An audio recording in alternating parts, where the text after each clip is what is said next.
Okay. Yes, I am recording. Perfect.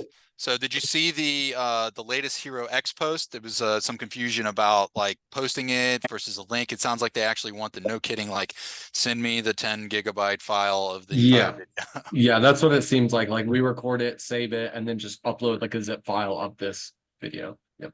Yep. Yep. Okay, just Okay. wanted to make sure you guys were tracking that. Yes. Yes. And what the way we'll do it is I'll let you guys go through your presentation. I've got Okay. your third report pulled up. Okay. I've also got my little checklist by them pulled up that I'll walk through after you guys give your presentation. And one last thing before we get started. So do you have your flyer of record? Is he on with us today? It's me. Awesome. And you're level 3 Yes, I am. certified, triple E, the whole 9 yards. Yes, the whole 9 yards. Yes. Outstanding.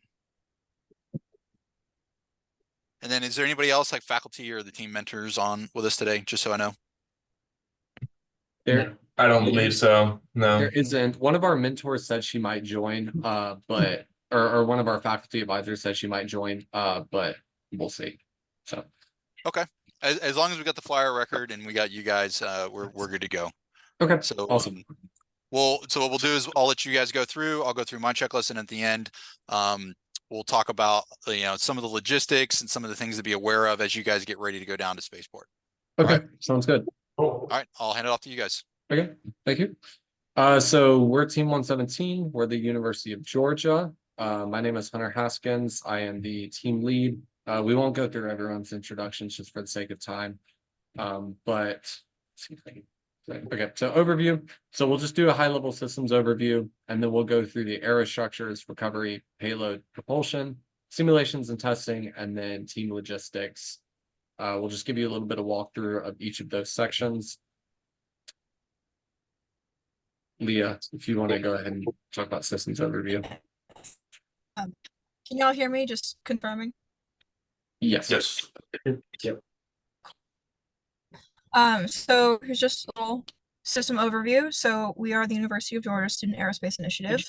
We've been leading the aerospace organization at the University of Georgia for a couple years. This is our first year competing in IRAC, and so we'll be competing in the 10,000 feet commercial off-the-shelf solid propellant division. That's the team. And then Leah, if you want to do this one as well. Yeah, so this is just, a visual of the entire vehicle fully assembled. And so we've got it separated into 6 different sections, as you can see. So we've got the nose cone, the payload bay, the main parachute bay, avionics, strobe parachute bay, and then the aft section where the motor tube and everything is. So it's a 6-inch diameter rocket. It's about 10 feet long. And we'll cover more details, of course, throughout. Looks great. So for our payload, we elected to do an experiment with one of our professors at the University of Georgia, and we essentially just built a 3U CubeSat for the additional points and got it exactly really close to 8.8 pounds. And we'll talk more about the experiment, but it's essentially to do with recording vibrational data from the rocket. Awesome. So then And here's oh, go ahead. Yeah. yeah. So It. then this is the aerostructure subsystem. So for material selection, our airframes and our couplers are all G12 fiberglass with just the standard wall thickness. The bulk plates are all G10 fiberglass with 3/16" thickness. And then our fins are also G10 fiberglass with a 1/4" thickness. So pretty standard all around. The rocket's basically fully fiberglass in terms of all the actual components. The airframe design. So that section's 51 inches. We have a switch band in the middle where the avionics bay is. That's just a 2-inch switch band that allows us to actually get in there and turn on the electronics. 19-inch main bay, 14 inches for the payload, and then a 5-to-1 nose cone for 31 inches. The center of pressure and center of gravity are pretty good. Leah mentioned that in her slide. 2.34 is about what we're looking at. So it seems to be pretty good in terms of the actual weight distribution and pressure distribution. Yeah, I'm surprised it's even that close with your weight up front. I Yeah. was expecting it to be even farther. So Yeah. have you actually actually balanced it fully loaded to figure out where it is? Yeah, that's just about accurate. Yep. Oh, okay. Yeah, we have pretty big fins. I think that contributes to a good amount, and then we also put a lot of epoxy back there, so that center of gravity is shifted pretty far downwards. Gotcha. But I bet it's strong. Yeah, it is. Yeah, so yeah, I mean it is pretty strong, as we will kind of cover later. But so here's the fins, and again, when it comes to that center of gravity, we have pretty thick and large fins, so that's also kind of pushing the weight back, but it's also pushing the center pressure back. So as you can see, we're using a 1/4 inch G10 fiberglass laminated sheets. We're using 3 fins just for kind of an overall review, so we can have relatively large fins without having too much drag. As you can see, we have dimensionally chosen based on Open Rocket. We did all of our simulations, and that's kind of where we got the overall design. Kind of working just a balance of efficiency and weight. We also used a CNC router here at the University of Georgia Fabrication Lab to cut out the fins, and we did post-processing with sanding, etc., to get the nice smooth edges on the leading edge and trailing edge. And then we used rocket epoxy, which is a standard kind of for very smooth and good fillets on the rocket. So yeah, that's kind of an overview of the fins. And then next we have the kind of an aft section here. Here's a cross-sectional view. As you can see, we have the fin section on the back, and then we have 3 sets of centering rings. The 2 bottom centering rings are the 3/16 inch G10, and then we have a stacked 2 epoxy together centering rings at the top for that total thickness there. And then attached to the centering rings, we do have a 3/8 steel U-bolt, and we kind of will explain a little bit later why we did that. So, Okay. yeah. Is there a it looks like not all teams do this, but do you guys have a motor mount tube, or is it just absent and you're going straight to from the motor to the centering rings? No, so it is a motor mount tube. We do have a tube in there. We can show you on the rocket physically, but yeah, there is a motor tube. It's a 4-inch 98mm motor tube.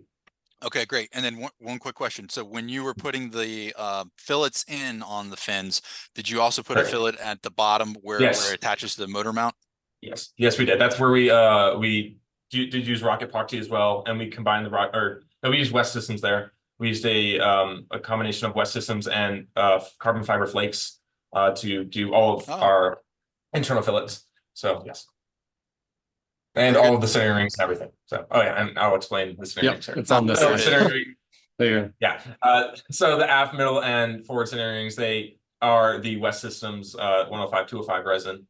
And we use colloidal silica to thicken it up so it could be easier to work with. And we also use carbon fiber strands for greater strength. So you can see here, that's that stack of 2 centering rings when we were assembling that. And you see the holes in the centering rings there where the U-bolt is attached. And that's permanently attached, obviously, epoxied in. Yeah. Okay. And a little bit of the nose cone. We just used a commercial off-the-shelf G12 pound fiberglass nose cone, metal tipped because it came like that. And just for our simulations, this was the best design that we wanted to kind of go with, that 5-to-1 ogive nose cone. So. Okay, great. Okay, now moving on to recovery subsystems. Starting off, we have the avionics base sled, which is where all of our electronics are held. It is a fully modular 3D printed sled. And we have, as you can see in the pictures, both the CAD mockup and then the physical object. We have mounting holes in the physical build, that's the GPS at the top. And for our recovery, we have 2 RRC3s, which serve as our main flight computers. And they're powered by 2 9-volt batteries each.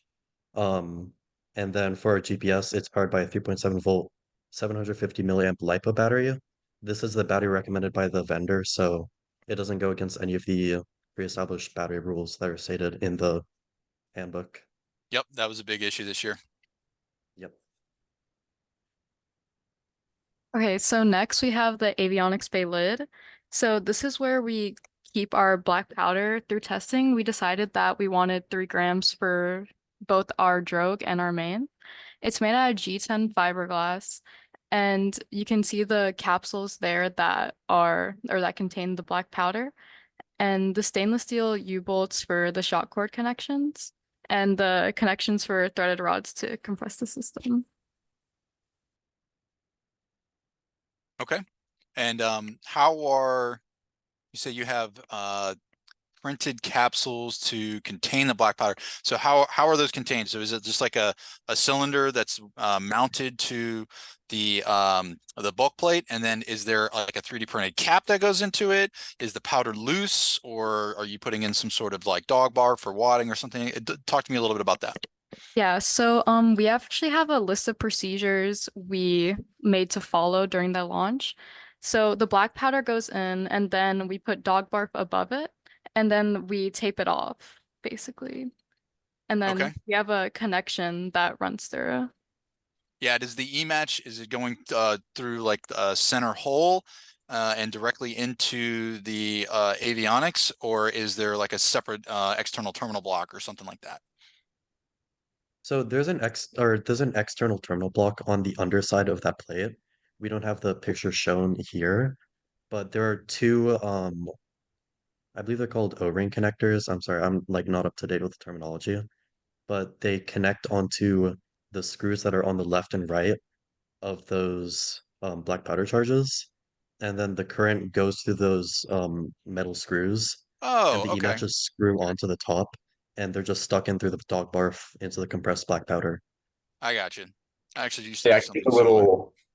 a little view of this. Basically, the E-match will go into the capsule, as you can see, like there, and Yep. then each lead goes to this brass neural nut and this brass neural nut, and that is what leads. We have basically a screw. The lead, it basically is through the bulk plate, and our current goes through each of these into the E-match and then out the other.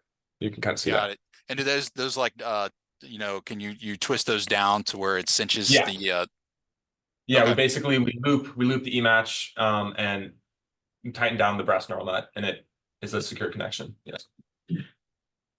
Very good. And it would even if you didn't have that, it'd still be acceptable. I was just curious. There's Yeah. lots of ways to skin this cat, but yeah, it looks sufficient.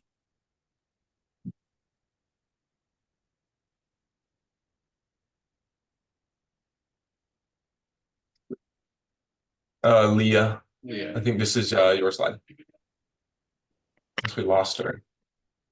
I think we might have lost her. So I can talk a little bit about this. Okay. She's on, She's she's muted. talking, but she's muted. Oh, she's muted. Got My bad. Sorry. If I might be lagging a tad, I'm working off of a hotspot, so bear with me. So our drogue parachute, we're using a Skyangle Classic 44-inch for our drogue. And we've got a 1/4 inch, it's about like 45 feet long for the shock cord for the drogue. And that's to the stainless steel U-bolts on either side, and it deploys at apogee. How is it connected to the U-bolts? And what is the shock cord made of? We've got,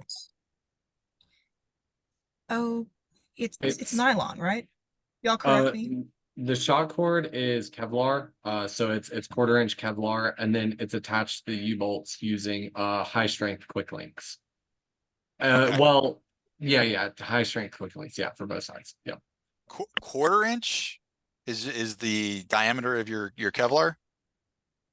No, It's 3/8. It's Or the set- it's a it's right there. flat strip, It's in the box. and that's the width. Not 1/4 inch. This is, I believe, there we go.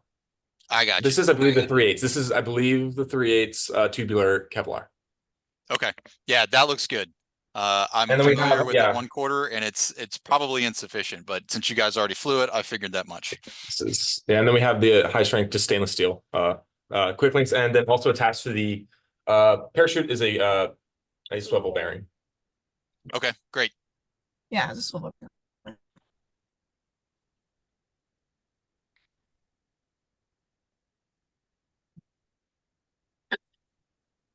Okay. Yes. So similar setup with similar setup with the main parachute. We're using a Skyangle Classic Cert 3 XL. And it's essentially the same setup with deployment at 1,500 feet.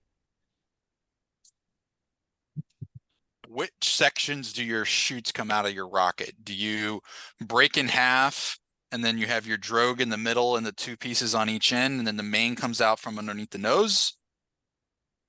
Yeah, we can kind of explain. What about the- Oh, yeah, there you go. Yes. Can we, Where are your breakpoints on this? Hunter, can you go back to the Which slide? first slide with the diagram? Hey, there. There we go. Wait, right here? Yeah. Yep. Yeah. No, back. I think she's lagging a little bit from this slides. Can you see it right here, the diagram? Yes, that one. Okay. Does that visually help answer your question? I hear it. Uh, Yeah. Where are We the have- breakpoints? We have deployment. We Yeah, have videos of deployment in 1 second, so that should be a pretty good video. that's Okay, I'll wait then. I don't know if you can see there's a darker shaded section partway through the avionics bay. That's where our coupler is. Mhm. Sorry. That's okay, Leah. Can You're y'all good. hear me? Yeah, we'll Yeah. cover. Yeah, you're just lagging a bit. We'll cover it. We'll cover it in a little bit. Okay. Sorry. Okay, so for the payload, as I mentioned earlier, we're doing an experiment for one of our professors at the University of Georgia, and essentially what he's having us do is test these piezoelectric patches to kind of monitor the health of embedded components. And what they take is the natural frequency of some kind of component, and then if you alter the state, you can see that natural frequency change. So you could theoretically look at if a part breaks inside some kind of like an airplane or a spaceship, you could detect that with these patches. And so we essentially have these beams inside the payload, and we will apply a magnet to it, which will change the natural frequency, and we're trying to measure that. Yeah. So it's kind of a very, the experiment's very novel and very unique, and also very simple because it's just two cantilever beams, but we're recording a bunch of unique data with it. But we can go into detail if you'd like, but it's kind of, but it has all the details or requirements for the IREC competition. Just being a 3U, 8.8 pounds, CubeSat form payload. So from foot to foot, it's exactly 30 centimeters. Okay. And all the other dimensions. Next slide, yeah. I'm just curious, how are you collecting the data? Are you doing it with a microcontroller and an SD card or some other setup? Yeah, Yeah. so we have an electrical system in the top view. We have 2 boards. Our bottom board on the board stack is for all of the signal processing to kind of fit the range of the patch to our microcontroller, which is a Raspberry Pi Pico. And then on top, we've got the microcontroller and 2 micro SD cards for redundancy. Oh, awesome. So essentially what we're doing, what we're trying to accomplish for this launch in June is we have this linear solenoid, and we're going to activate it while the rocket is accelerating. I believe after 1 second after it detects acceleration, and we're going to stick a magnet to this bottom beam, while the top one is the control beam, and we're just going to measure that change in natural frequency by adding that mass to the end of it. So on the right, you can see some sample data that we took. On the top, the blue is all of the control beam and the red is our experimental beam. So the patch actually produces a voltage in response to vibration. So we took this data just by kind of shaking the payload. And then you can see that right in the middle, we activated the state change, and the experimental beam kind of experienced a big vibration. And then afterwards, we showed a little more to see. And on the bottom, we zoomed in, and you can see that before the state change, both beams had a frequency of 206 hertz. And then after the state change, the experimental beam went down to 189 hertz. Oh, interesting.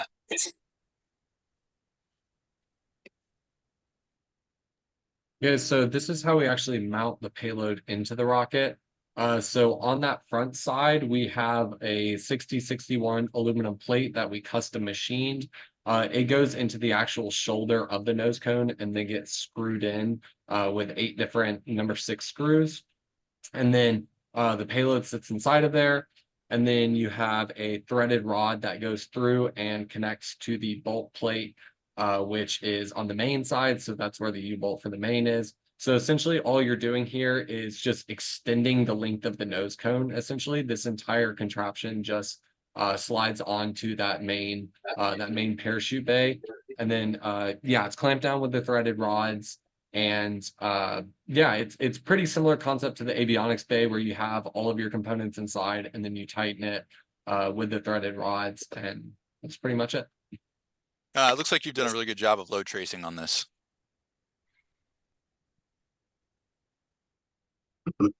So essentially, like Hunter explained, it's kind of just all sandwiched together, very much like the avionics bay. The only difference is that the CNC aluminum plate on the nose cone side, that doesn't really ever come out.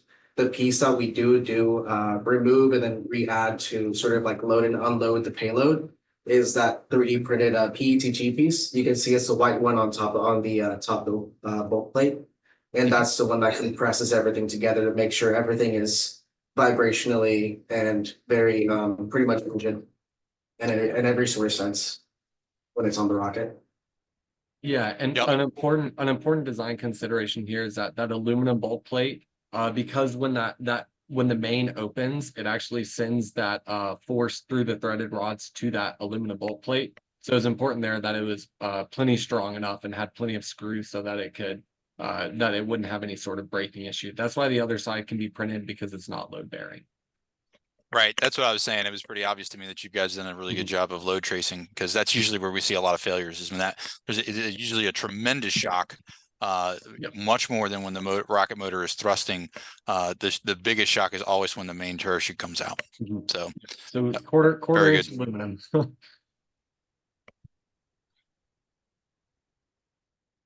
And all right, so we'll do kind of a high level overview of the propulsion subsystem here. So the motor and casing that we're going with, we're going to be launching with an Aerotech M1939. So I know a concern of yours was that long burn time. So the reasoning for us in doing that is we needed a long burn time because of that payload. As GW was saying earlier, we need to transfer that magnet within about a second of the motor lighting. And we want the basically the vibration to dampen enough time to have like basically enough data, because our only usable data is in the burn time. So that's why we kind of needed as long of a burn time as possible for that payload. And so that's why we're going to be going with that M1939, which is basically as big as we can get for this rocket. And we're going to be utilizing an Aerotech 90mm 10-240 casing.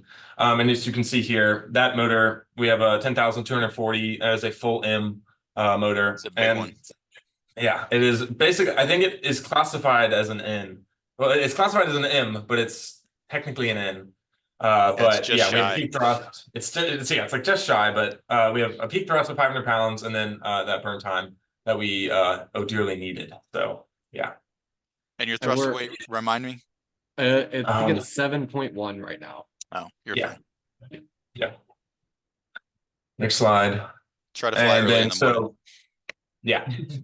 Yeah, Dinsair. So that motor here, you can see here our motor retainer and thrust plate. We just went with a commercial off-the-shelf motor retainer here. It's just the Aeropack 98mm motor retainer. And then for the thrust plate, we decided to kind of go with this to eliminate as much of a load on the centering ring. Because if we just did the centering ring, the force of the motor would technically be through the centering rings onto the motor, on the motor tube to the centering rings, then to the main frame of the rocket. But in this case, with the thrust plate, all the force from the motor is going to be onto the actual outer body tube. So kind of decided to go with that. I think it was a bit of an overkill. We didn't necessarily need it, but we just decided to go with it. So, and that's the, you can see that the thrust plate is attached with just 3 fasteners, because there's no force going the other way that's going to be doing anything. But yeah. Also, so just FYI, most of the load transfer is actually coming from the fillets from the fins. So the fillets you put on the motor mount, that's actually what's transferring it to the airframe. So it's stronger than you think. Yeah. Oh, okay. Got it. Yeah, so we did some simulation testing, just like you mentioned with the load tracing. We wanted to make sure everything was good. So on the right, we did our avionics bulk plate and our nose cone bulk plate. We used our force loadings. We used the data from our rocket simulations, the acceleration values at our different events and then the mass that of like the nose cone that times our acceleration to determine the force loadings. So the avionics bulk plate, it looks like it's warping quite a bit. It's actually not. The deformation is, if I remember correctly, 0.002 millimeters. so very minuscule. The nose cone bulk plate ended up having a peak stress of around 6.9 megapascals, so around 1,000 times greater than the yield point. So no concern there at all. And then we did a FinSim simulation, used recommended temperature values from IREC, and we saw we were good there too. Great. And then we also did some simulations for our payload. One concern we had was to ensure that most of the vibration response would be on our beams. So we coupled an inertial, modal, and random vibration simulation. The inertial was just for us to set up an environment of the rocket accelerating to have that stress from the acceleration already on there. The modal determined the natural frequencies, and the random vibrations, we used a NASA standard that they use actually for destructive testing of payloads.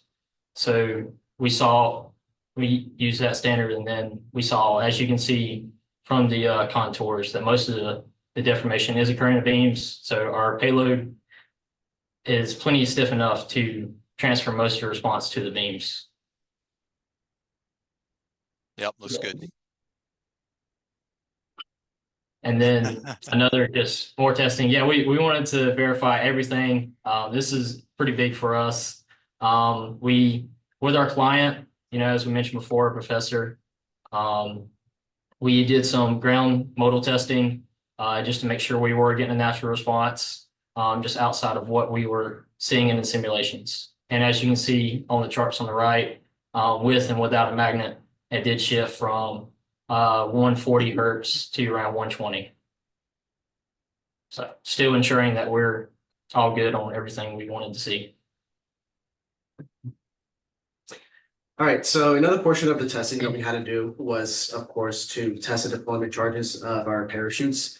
If you look up in the video, you can kind of see where the drogue parachute and the main parachute are. The main parachute is located between the nose cone and in the middle section, and then on the bottom half, that's where the drogue parachute is.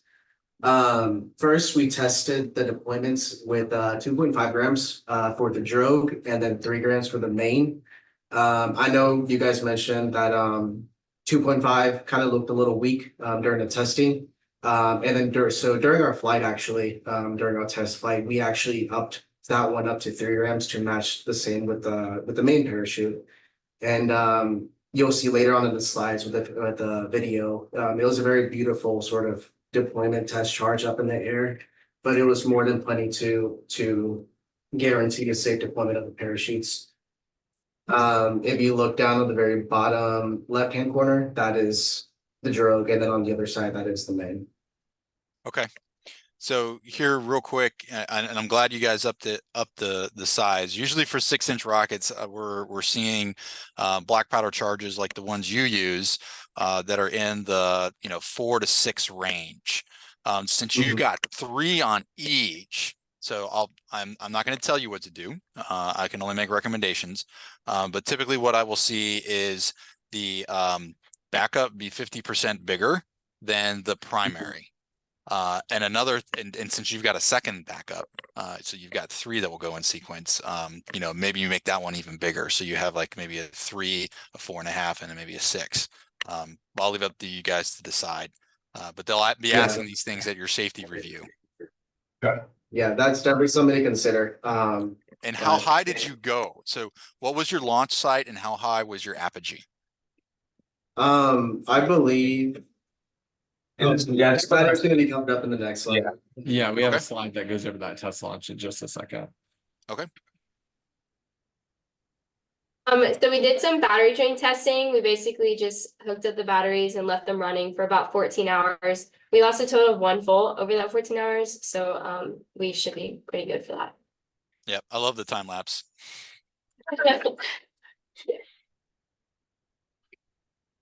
So our test launch, we did it in South Carolina, and we chose a motor that specifically, we wanted a cheap motor that we could put in that would give us just something to test and make sure everything works correctly.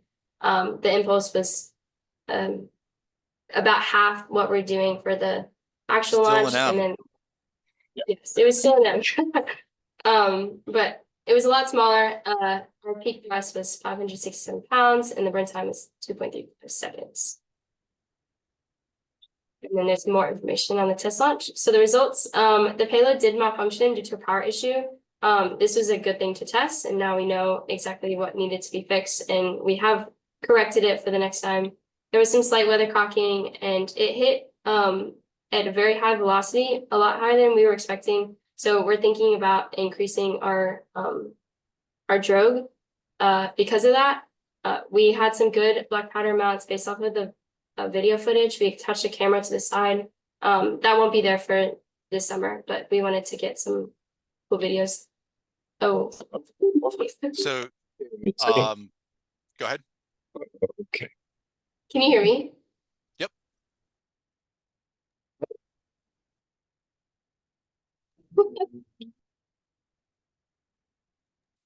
Can you hear me? Yeah, we can still hear you. I think they're having a computer. I think something came up on the computer. So we'll just wait for them to sort it out. I can keep talking through this though while they're doing that. While they're figuring out, let me tell you what We're back. I was going to tell you. Uh-huh. So it sounds like your concern is a fast descent and then a rough landing. So this is your first year? Do you have any members who've been out there before? I've personally been I've flown in Alamosa. And yeah, I've had to kind of deal with that. Like you have to upsize kind of everything. I don't know. I would disagree a little bit with that because a lot of the ground out there is not very hard. And so it does have some give to it. So I think you're less at risk of like breaking a fin or damaging when you land. Because half the time you land in, half your rocket's going to land in a bush, and then the other half will hit the desert floor, which is not like a hard pack out there. It's a bit soft, it's a bit dusty. So there is some give to that. Additionally, with the winds that are typically seen in the afternoon, and I'll talk more about this later, but most every day is going to be shutting down around noon when the winds pick up. A lot of rockets that will go up and end up with like a main at apogee, they end up miles away because of just how far the wind is going to take you because it's so strong. So coming down quickly isn't necessarily a bad thing. And it may reduce your risk. Again, I can't tell you anything of what to do. It's up to you to decide.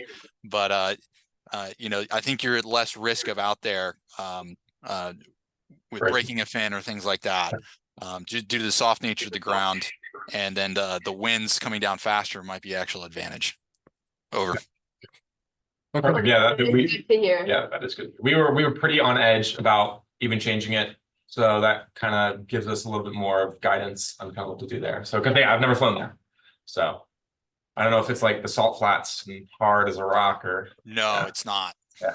Okay, that's good. Now, right. maybe you get super unlucky and land on a road or a gravel road, but yeah, that's just unlucky. I mean, I'm pretty confident in these fins. They're built pretty tough. So Yeah, they're built like a tank. yeah. Yep. So moving on to our launch procedures, we have a checklist for every single team member. It's nice and pretty looking, and every single person has to sign off on it. So every team member has their own list. There's overlap between team members, but a few people have like different stuff depending on what teams they're on. And they have to sign off for assembly. That's an example of the main recovery checklist. We have drogue and the assembly and motor and everything like that. Very good. I also had a quick question actually about the propulsion side. Do we have to build the motor out there, or can we build the motor before? What are you thinking? I'm thinking before, but I wasn't too sure about that. We were considering building motor before and then transporting and then doing, but we weren't too sure on that. I would say, I'll have to look at the rules. But there's been a lot of discussion about this over the past couple of years because of a couple of incidents. I would not recommend building it in your hotel room or your Airbnb or something like that. Most teams are going to build it that day on site. Now, maybe you do it outside, or you get to Spaceport early and you do it while you're waiting in line, something like that. I don't even know if I would recommend doing that. You know, it can be done, but I would just caution you. Yeah. And I think that there might be a specific rule about actually like assembling motors in your hotel room. Because I don't know if you've been aware of some of the incidents that happened recently. Yeah. Yeah. You don't want that. Our thing was, so we weren't wanting to build it in like the hotel room. We were thinking of like building it like this week, or like in a, you know, before we even drive out there. But yeah. But having it assembled and transporting it, and then essentially you'd have an assembled, fully ready to fire rocket motor sitting in your hotel room or in your truck. Okay. I see what you mean. Okay. Yeah. Or right, and if you're like, hey, I don't want to do that, so I'm going to leave it in the truck. Well, the truck's going to be like 114 or 100 or way higher because of the heat outside. So just kind of keep that in mind. Okay. Got it. All right. All right, well, that's the last slide that we had. I'll go back to this one so you can see it launching. So yeah, that's all we had from our point of view. I know you said you had some questions and such. So if that's all you have for the presentation, we can move into that. Yep. Well, I'll move into the remaining things from my checklist. So I'm going to ask, so I've got to do a bit of reading because we've covered most of this stuff. So I'll ask a question and then there'll be like a pause, we'll talk, and then there'll be a pause until I find the next thing to talk about. So just be aware that's how it's going to proceed from here. And once I get through this, we're going to talk about getting out there, what you guys' plan is, what it's like, you know, at check-in, what it's like out in the field, things to think about, dress code, yada, yada. All right. Yeah. So just give me a second. I'm literally like pointing and scanning my checklist. We talked about your composition, your material of your nose cone. We're good there. Your shoulder is good. I've seen how you've attached it. You've already got a test flight with a main deploy, so I'm not worried about that. We already talked about your black powder charges. Plenty good there. Nose cone containment and all that. Yep, we talked about the batteries. We're good to go there. So your nose cone section is good to go. Body tubes, you got those commercially, so we're not worried about there. You guys have vent holes, right? You've already flown this, but you do have vent holes to where the avionics can sense the atmospheric pressure, right? Yes, we have a lot of vent holes. Yeah, and then so you fought. Well, sometimes a lot can be Not too much, bad. but You Yeah, should follow the manufacturer's recommendations. Yes, yeah. We advise them. There's a calculator online, I think, that we use for like vent hole sizing, and then we use the RRC3 manual recommendation. On their manual, it says what size holes that they would like to see for the RRC3, so we use that as well. Okay, great. And then do you have like body tube vent holes?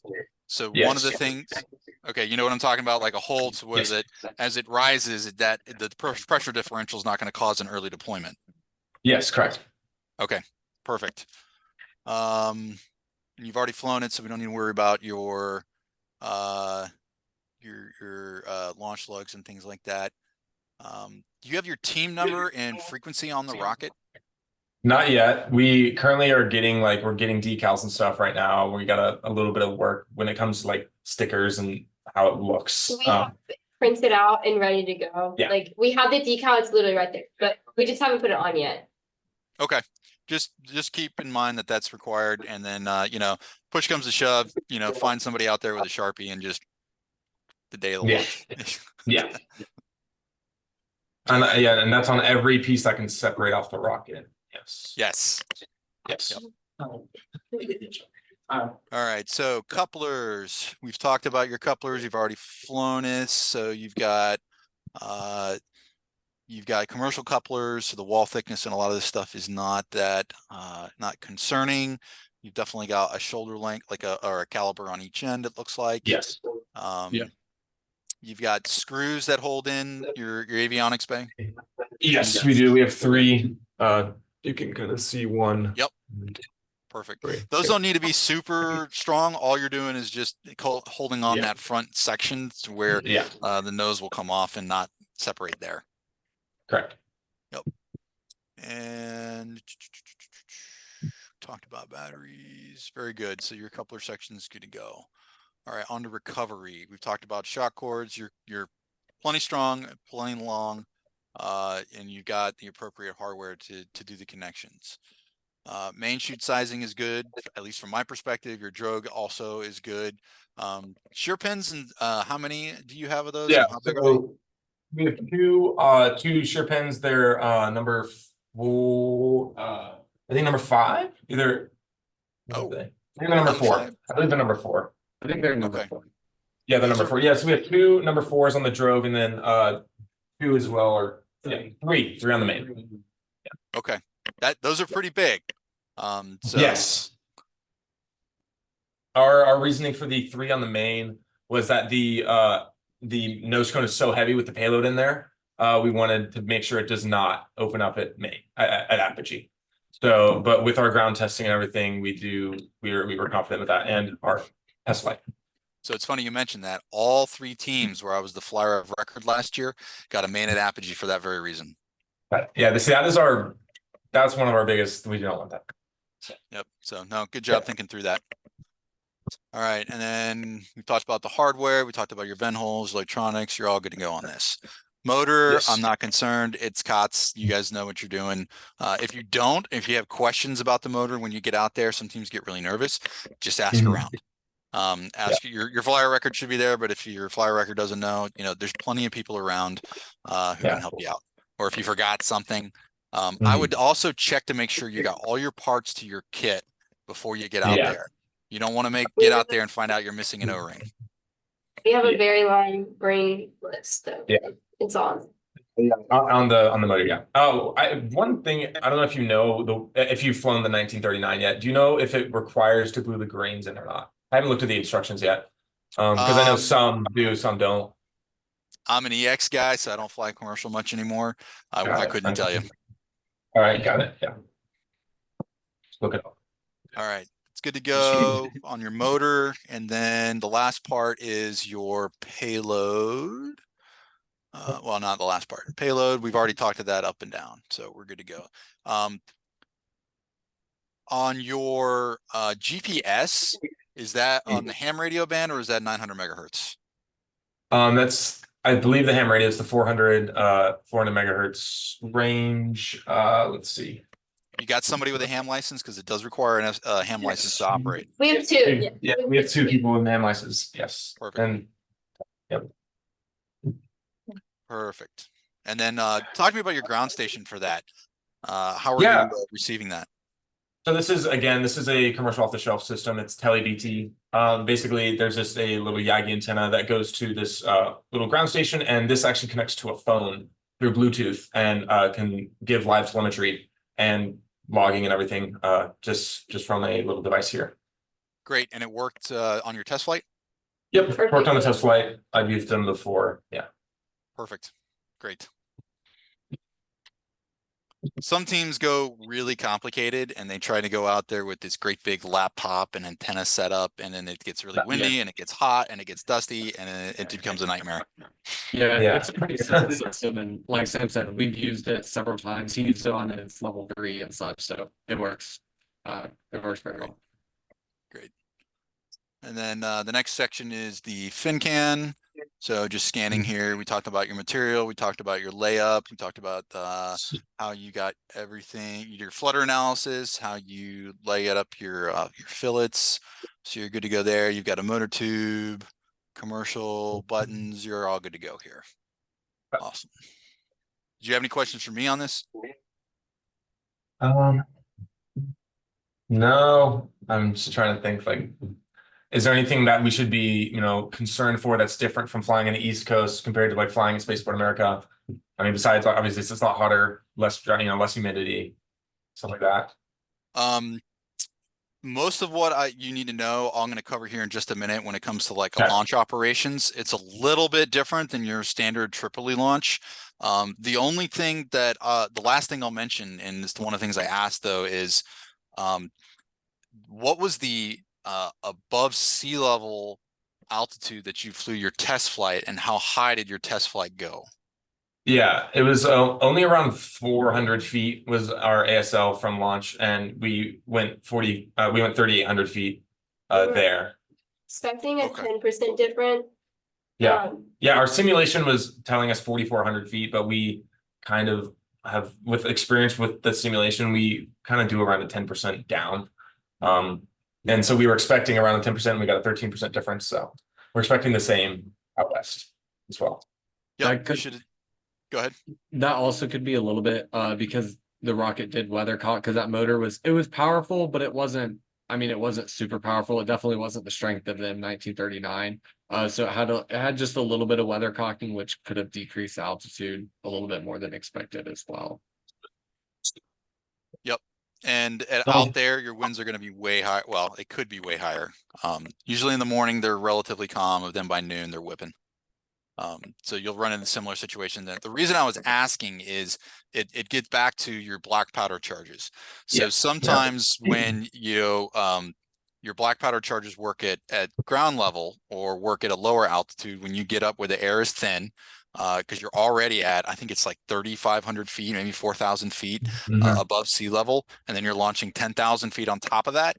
The air is much, much thinner. And so your black powder charges are less effective because, there's less air, it has to do more pressure. There's more volume for it to pressurize because there's less air in that containment area. And so we see this happen all the time here where at our local club where, they'll do a ground test that barely pops it out and then they'll shoot one up to 10,000 feet and they get nothing. They get nothing until the mains because the mains still work because they're back down in the lower atmosphere again. So this is why having, larger black powder charges for your event might be a good idea. Got it. Okay. Yeah, we'll keep that in mind. Awesome. Yeah, with, So- with personal experience, I'll just say, like I've flown a high altitude rocket up to around like 12,000 feet at Alamosa, and I knew all I really had to do was bump it up around like, this was a much smaller rocket. This was a 3-inch, so I think I bumped it up about a quarter gram. So and that was like sufficient, but we will probably bump it up for out there. Yeah. Yeah, remember, so your volume is increasing with the diameter by a Yes. square factor. Yeah, by a so lot. it's- By a lot. Yeah. Yep. Great. Your rocket looks good. It looks like you've already got a test flight, so you guys are looking good from that perspective. So I'll switch gears and I'll start talking a little bit about launch operations out there, what you guys can expect, and I'll ask some questions about how you guys are prepped. So are you guys driving out there, or are you flying out there, or are you splitting the team? We are driving out there, so the majority of the team will just be riding in a van. And then our mentor will be driving separately with a lot of the like luggage and the rocket and the supplies. So we'll have 2 vehicles driving there. Okay. Just make sure that you guys are being safe, allocate plenty of time, plenty of stops. It's a heck of a drive from Georgia out there and back. So Yeah. you got to do both. So make sure you guys are, I'm a dad, so I'm putting on my dad hat here, but a couple of you guys apparently just graduated, so just be safe while you're driving out there. When you're out there, just a couple things that they wrote down for me to remind you. So you guys are providing your own food and water during the event. Like, no kidding, those things they tell you, like it's going to be 110 degrees out there, 120 degrees out there. That is real. That is a real temperature of how hot it, no kidding, is out there next month. You bring plenty of water every day. I would say bring a gallon of water for every person that's going to be at the field the first day. And then based on your consumption, make your decision about what you're going to consume the next day or what you're going to bring the next day. Bring too much the first day so that you're not in a situation where you're getting dehydrated. Make sure you got sunscreen. Make sure you're bringing eye protection. It's bright as all the dickens out there. It's windy, it's dusty, so keep that in mind. Long sleeves are really kind of the best out there. I know it sounds counterintuitive a little bit, but something that is going to cover you up, but it's loose fitting and that can breathe. That's really some of the best material that you can wear out there. Yep. The ground and the kind of like the shrubbery and the terrain out there are not friendly. Thorns everywhere. So anybody who's going to be going in the field, and honestly, anybody who's out there at the launch site, it should be wearing long pants, not in something super thin, and you got to have boots. I even had really thick boots last year, and I went out in the field with one of my teams and I stepped on a thorn and it went straight through 1.5 inches of boot straight into the bottom of my foot. Had I not had a boot, that thing probably would have gone through the top of my foot. So I'll just tell you that just to kind of give you an idea of the terrain and what you can expect out there. You're not going to see much like wildlife, but it's out there. And assume any wildlife you see is hostile and trying to get you because it's out there. There's snakes, there's lizards, there's ants. Watch out for the ants. Yeah, there's some nasty, like I said, you're not gonna see a whole lot of it out there, but it's out there. And when you do come across it, you want to be prepared. So, like I said, the heat, bring your water, be ready with the right clothing, hats, sunscreen, really, really important. There will be tents. So the good news is this year, because we've had so many problems in the past with tents getting blown over and like one student tent blowing over into another student team's rockets, they've gone out there and procured tents for you guys. These are humongous tents. So there's going to be tables under these giant humongous tents that you guys will all be working at. So that is now provided for you. But that's what you can expect out there. There is not going to be power. So if you need like a laptop or something like that, you're not going to be operating generators. There's going to be limited opportunity if you're looking for like solar cells or something like that, like a solar power source. It's just not happening. This is in the middle of the desert. You're going to drive an hour from Las Cruces, maybe an hour and a half to get out there, and it's going to be in the middle of nowhere. You're not going to see hardly any buildings. There's like one building way out that you'll be able to see, but that's it. It's very, very desolate. Okay, so we don't bring any canopies or tables at all.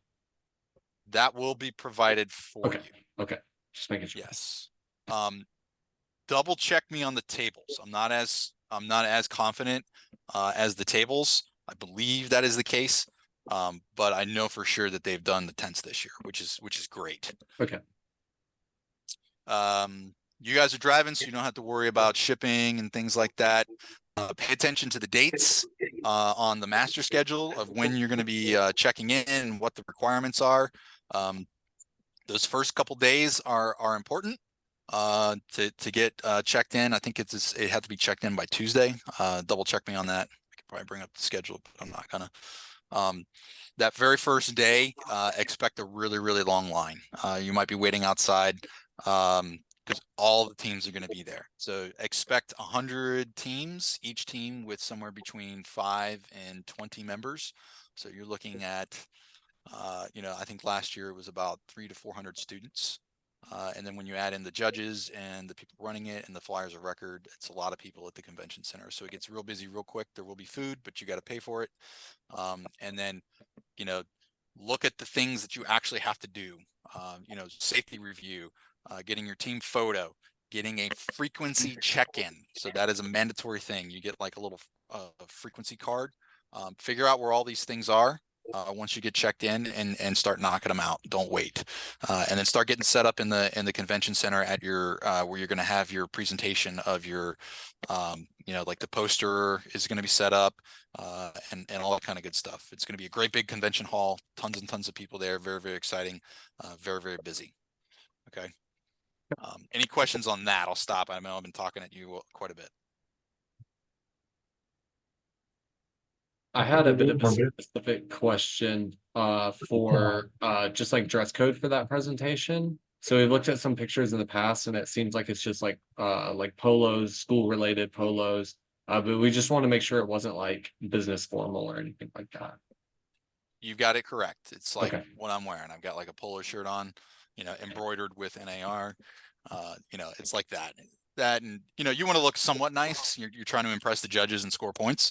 But it is absolutely not required to wear like a business suit or anything like that. Okay.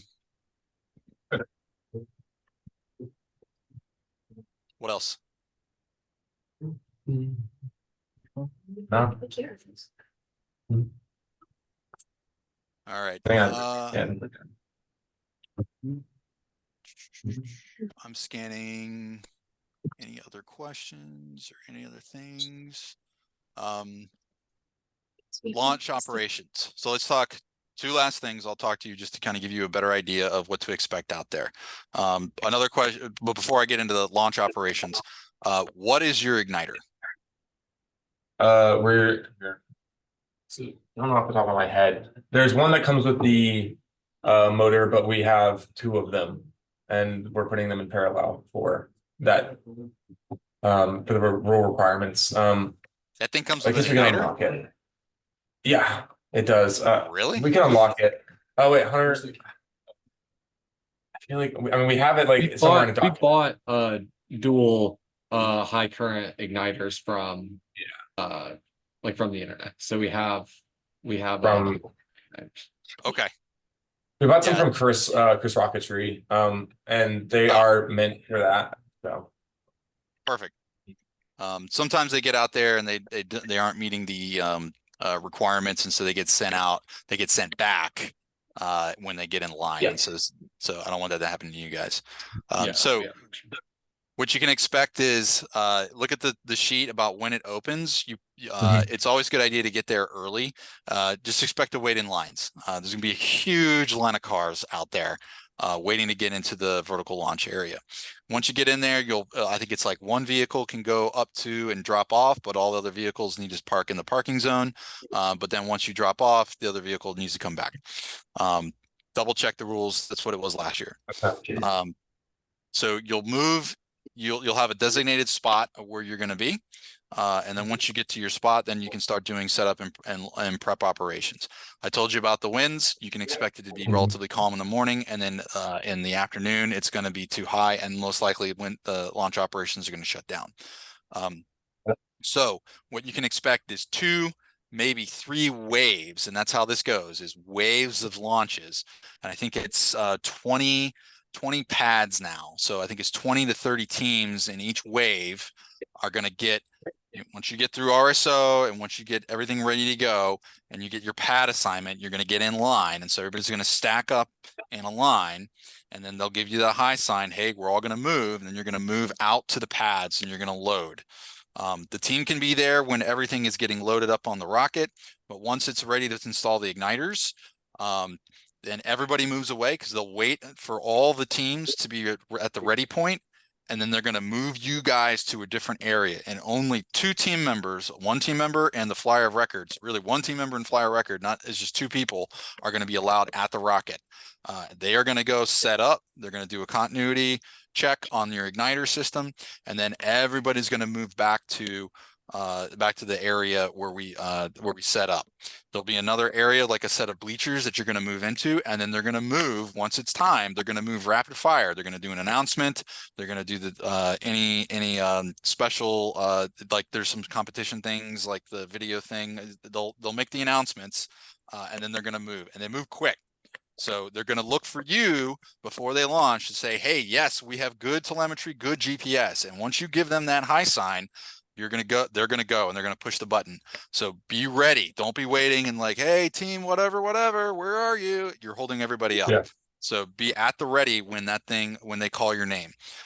And then once it goes and it comes and you've got the GPS coordinates of where it's at, I would say don't dilly-dally. There's a whole nother process to go out there and recover it.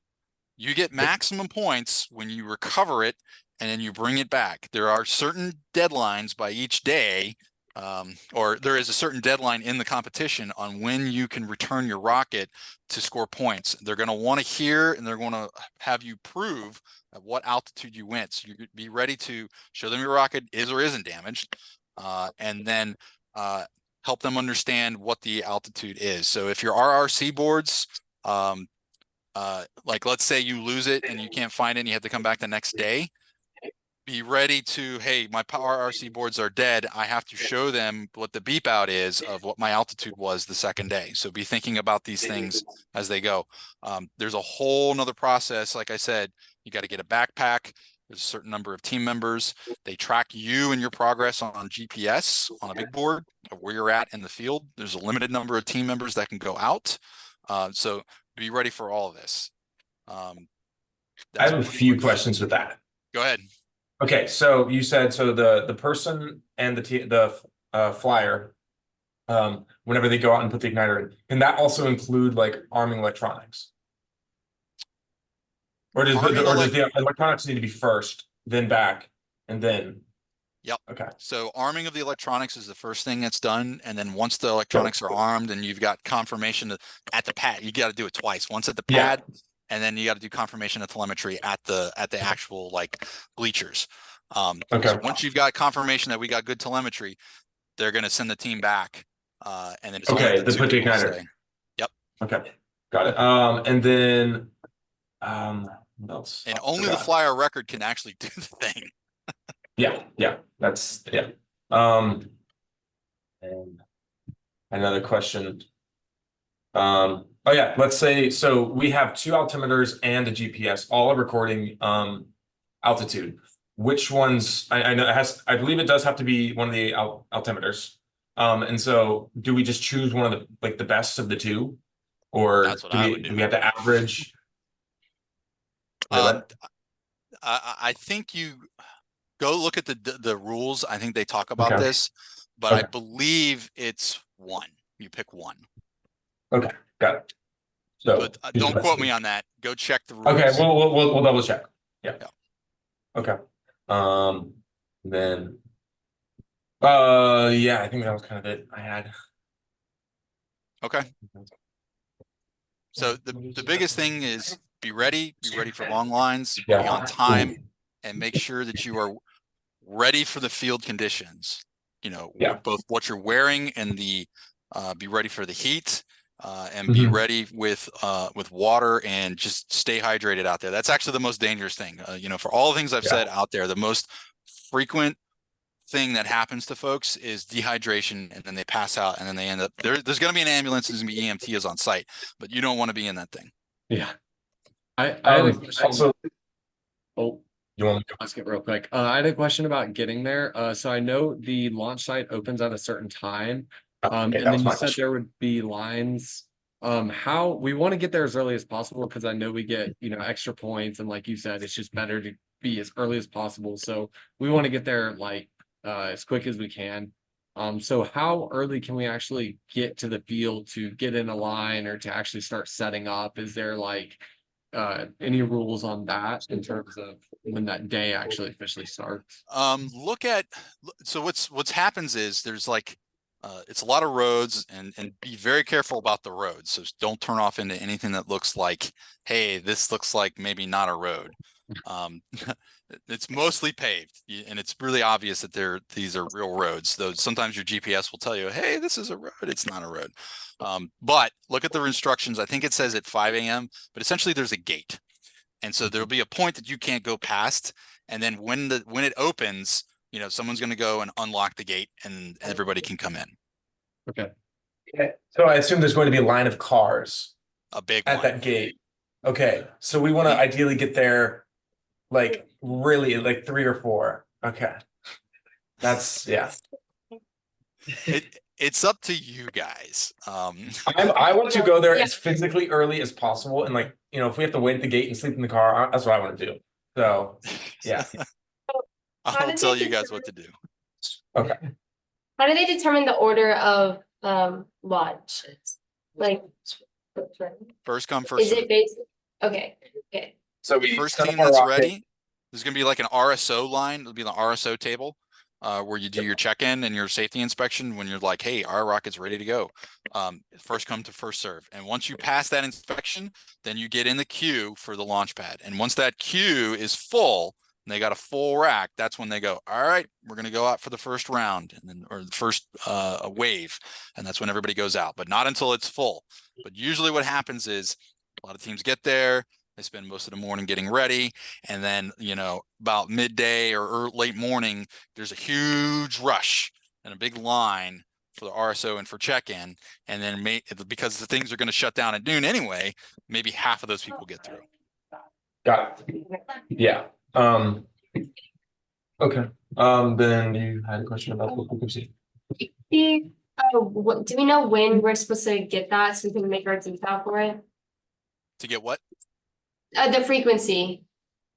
That's going to be at the convention center. So it'll be part of the first day check-in process. you get your team, you go in, you get your packets, you get your registration, you're gonna do your setup at your table, you're gonna do your safety reviews. So there'll be like a no kidding physical, like they're gonna make you take the whole thing apart. They're gonna look at everything. That's be the biggest thing that needs to get done that day. But while that's happening, you can send folks to I think it's what's it called, Da Vinci. There's another place in another room where you go where you get your frequency allocation. And so you just need to know what your team is, and you'll get certain lanyards and certain badges that say, okay, you're cleared on this day for this frequency. So if we don't know our frequency to the day of, what are we supposed to do for the decal that says our frequency on the rocket? Sharpie? That's a good question. Yeah, because like with the for specifically with our setup, we can choose a range of frequencies. Yep. And so we don't know really which one to choose. So you think we should just kind of like wait? Yeah, they're gonna Maybe allocate sharpen them. that. So Okay. you're one of every single team has to have one. A lot of teams have Yeah. two, sometimes three of these things. So they have to like it gets real crowded real quick. So your frequency allocation will be yours. I think I'm just thinking through this. What I would do is I'd get a piece of masking tape and I'd write the thing on the masking tape and then I tape it to the side. Okay. Cool. Can do Or if I'm that. worried about the drag, I would just write it on the thing in Sharpie. Yeah, we'll probably write it. All right. And then so that happens. So the first day we have a check-in, and then that happens the next day. It happens that day. It happens that day. I think Okay. there's 2 days that you can potentially check in because it's the convention part is like a 2-day thing. You want to get it done. Okay, that's what I was thinking. Yeah, you want to get it done the first day. Expect that day to be like another really long day. You're going to wait a huge line to get in the convention center and get checked in, and then huge lines wherever you go. The biggest line and the one you want to go to first is RSO. Get your safety check, especially for you guys. You have a test flight. You're going to be less of a concern for them. So getting in that line early, because I think you're going to get through it pretty quick, is going to be a priority for you guys. That's actually smart. Someone was also asking, is having walkie-talkies an issue as well? Like having those frequencies? For at the field or the convention center? Yeah, at the field. I haven't seen too many teams use walkie-talkies. So it's mostly self-contained in a relatively small area to where, and I think you still even you're going to get cell phone reception out there. You're going to need the walkie-talkies when you go to the field, and those will be issued to you. So it's part of that. Okay. Yeah, so it's part of that backpack. Because there's a whole process, like they'll explain it to you when you get there. Like when you get issued the backpack, and then you're going to leave like the vertical launch area to go recover. You're going to do a check-in with the basically range safety and say, hey, range safety, this is such and such team. We're leaving the vertical launch area to go recover. And then you'll wait and they'll say, okay, got you. We're putting you on the board. So team so-and-so is now leaving the VLA. And so now you get in your car and then you drive. And then once you stopped before you go recover, you're going to get back on the radio and go, hey, range safety, we are leaving our vehicle and heading out into the field. And then you'll wait for them to come back and go, got it, putting you on the board, you guys are in the field, because they track everybody because they don't want to lose anybody out there in the field, particularly it's hot. They don't want to put search teams out there. There's a GPS in the backpack that they give you, so they literally are like tracking you. But there's only one backpack, and usually there's like a couple people. So these are all the things that they've thought through. And you're also saying, so like vehicles. So in order to like put I assume it's pretty far away from where we actually are launching. It's not like the minimum 1,000 feet. So you said, that we actually have a vehicle to, drive the rocket out to the launch pad, put it on there, go back and actually have a vehicle to go recover as well. Yes, you will need a vehicle for both. Okay. Out there, if you have, I would recommend a vehicle that's like a small SUV or something like that. You can get away with a small car, or you can get away with a van. It's a little bit dicey. We'll have a truck. Our mentor has a truck, so that's the best option, honestly, because the roads that you're going to be on out there in the recovery area, they are not paved. They are dirt roads, and some of them are not that great.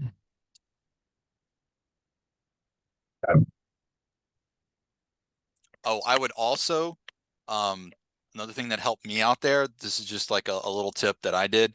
I use Google Maps. What I did and what you can do with Google Maps, the reception is available out there, but it's not great. So if you're relying on navigation through Google Maps or something like that, pre-download the maps. You can do that on your phone. Yeah. That is actually really important because it's just not going to be available if you're looking for a live cell phone network. It's just not going to work. Pre-download those maps. And it's not that much. It's like a few megs. It's really not that big a deal. Okay. Okay. What other questions you guys have? Yeah, I think I'm good. Yeah, we've answered a lot here. Yeah, I'm taking Thank a you little so bit more. much. Yeah, I'm taking a little bit more time to talk to you guys because it's your first time out there. Yeah. And you don't have the prior experience. Mhm. But you guys are looking great. I think we've covered all the basics that you need to know. If you have any other questions, feel free to reach out to me. And if I don't know the answer, I'll get you linked up with somebody. But I think you guys are in a good spot. So just make sure you follow through. When you're in the recording, make sure you send it to ESRA. You get it out to those guys, and you all be good to go for this interview. So I'm super excited for you guys. You're looking good. This is great. This is one of the you guys have done a lot of good work to do risk reduction. So it makes it easier for us. Yeah. So that's you guys are looking really good from my perspective. So that's my feedback to you. Okay. Awesome. Thank you so Thanks. much. Thanks so much. Yeah, we All really right. appreciate it. All right, awesome team. We're a little bit over the hour, I said, but like I said, if you have any other questions, just let me know. Okay, will do. Thank you so Thanks much. so We much. appreciate it. All righty. Take care. All right. You as well. See you. So-